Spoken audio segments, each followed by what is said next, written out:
भारतीय साक्ष्य अधिनियम 2023, भारतीय साक्ष्य अधिनियम 2023 की धारा 20, 21 और 22 उपधाराओं सहित हिंदी में विस्तृत सारांश प्रस्तुत कर रहा हूं।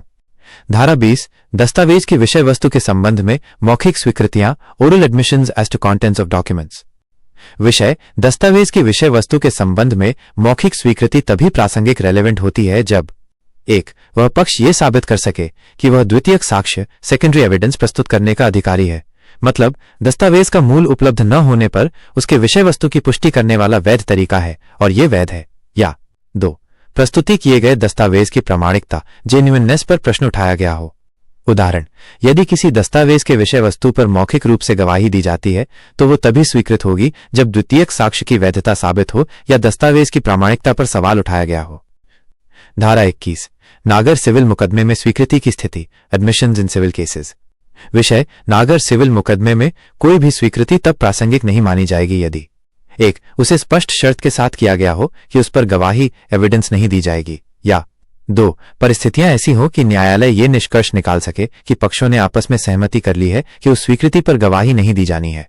स्पष्टीकरण: ये प्रावधान वकील एडवोकेट को उन मामलों में जिन्हें वो ग्राहक की सेवा में पेश कर रहा है किसी भी स्वीकृति पर गवाही देने से रक्षा नहीं करता यदि उसके खिलाफ भारतीय न्याय संहिता 2023 सेक्शंस 132(1) एवं 2 के तहत उसे गवाही देने के लिए बाध्य किया जाए।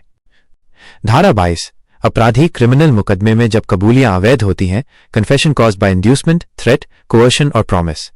मुख्य बिंदु: एक आरोपी द्वारा दी गई कबूलियां, कन्फेशन, निम्न स्थितियों में अप्रासंगिक, इररेलेवेंट मानी जाएंगी यदि उसे प्रलोभन, इंड्यूसमेंट, धमकी, थ्रेट, बल प्रयोग, कोअर्शन या वादे प्रॉमिस के कारण प्रेरित किया गया हो और वो व्यक्ति अधिकृति इन अथॉरिटी से हो और न्यायालय के दृष्टिकोण में यह पर्याप्त लगे कि ऐसी प्रेरणा ने आरोपी के लिए लाभ या अस्थायी ईविल से बचाव का यथार्थवादी आधार पैदा कर दिया।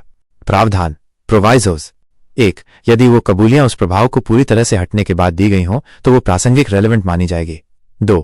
यदि वो कबूलियां अन्यथा प्रासंगिक हों तो निम्न कारणों से वो अप्रासंगिक नहीं मानी जाएगी, जैसे गोपनीयता का वादा, प्रॉमिस ऑफ सीक्रेसी, छल, डिसेप्शन के कारण, मदिरा, ड्रंक स्थिति में, ऐसे प्रश्नों के उत्तर में जिनका जवाब देने की आवश्यकता नहीं थी, चेतावनी न मिलने पर कि कबूलियां स्वेच्छा से नहीं और इसका उपयोग उसके खिलाफ हो सकता है। पुराने कानून IEA 1872 के तुलना में उल्लेखनीय बातें: BSA ने कोएशन शब्द को शामिल किया जो पहले IEA में नहीं था। साथ ही पहले अलग अलग धाराएं जैसे IEA की धारा 28 और 29 थे जिन्हें अब संगठित स्ट्रीमलाइन तरीके से धारा 22 में प्रोवाइस के तौर पर जोड़ा गया है। अगर जानकारी अच्छी लगी हो तो कृपया YouTube चैनल RTI ऑनलाइन को सब्सक्राइब करें। धन्यवाद दोस्तों।